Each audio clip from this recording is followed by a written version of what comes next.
Something I keep seeing whenever we talk about fuel prices is this argument that Nigerians are actually paying one of the cheapest fuel prices in the world.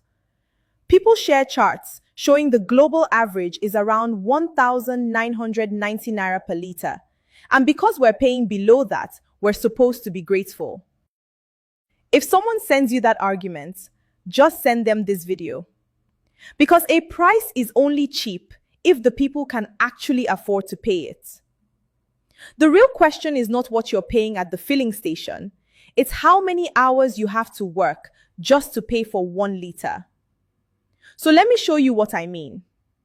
If we line up countries by the pump price of 1 liter, Nigeria looks like a good deal. Places like Hong Kong, the Netherlands, and the UK are paying anywhere from 2 to 5 times what we pay. Even America and Canada are paying more than us. And Nigeria, sitting at around 1,200 naira, looks like we are winning on paper. But this is the question we should actually be asking. How long does a worker have to work just to afford 1 liter based on minimum wage in each country?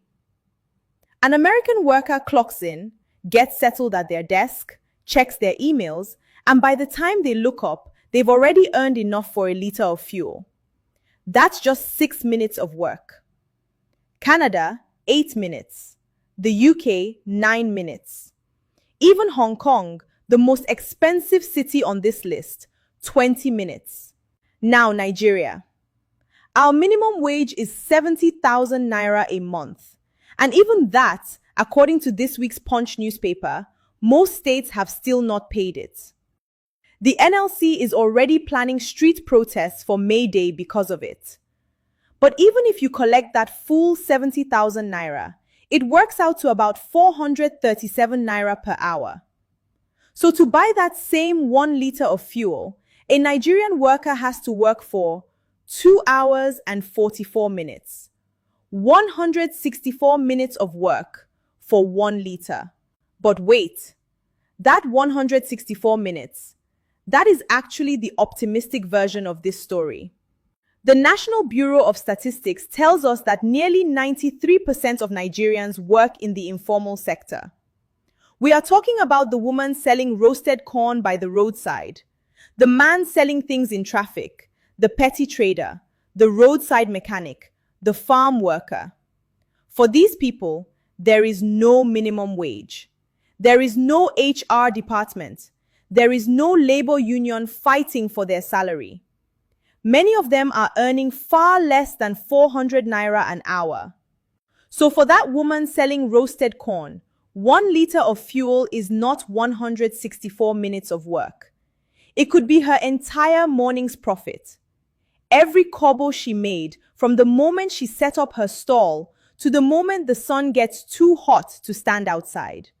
Gone for 1 liter.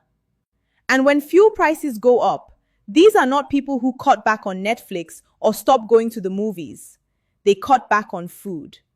They pull their children out of school because the transport fare has doubled and they simply cannot afford both. For 93% of this country, it is not an economic adjustment. It is a fight for survival.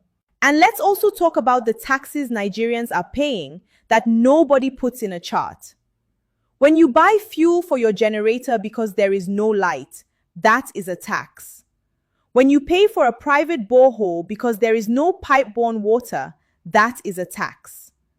When you have to repair your car suspension every few months because the roads are broken, that is a tax. We are paying for everything the government is supposed to provide, out of our own pockets, on top of the fuel we can barely afford. So the next time someone shows you a chart saying our fuel is cheap, show them the clock.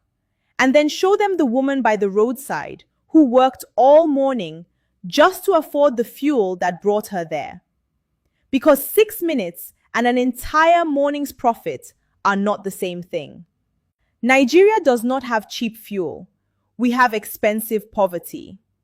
And no chart will ever show you that.